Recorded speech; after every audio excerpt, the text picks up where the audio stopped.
The City Council approved a service agreement of over $200,000 for the purchase and installation of 230 trees at 30 city parks. Planting trees will reduce water runoff, reduce soil erosion, and improve air quality.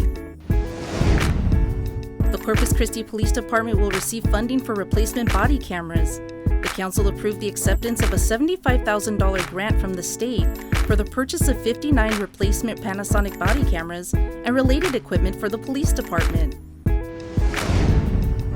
A highway safety program will fund safer intersections. The City Council approved a resolution for advanced funding with the Texas Department of Transportation for the 2022 Highway Safety Improvements Program. The program will include installing warning signals, signs, raised median, and school zone improvements to 3 intersections on Southport Avenue and Texan Trail. For more council-approved items, visit our YouTube channel to watch the entire City Council meeting.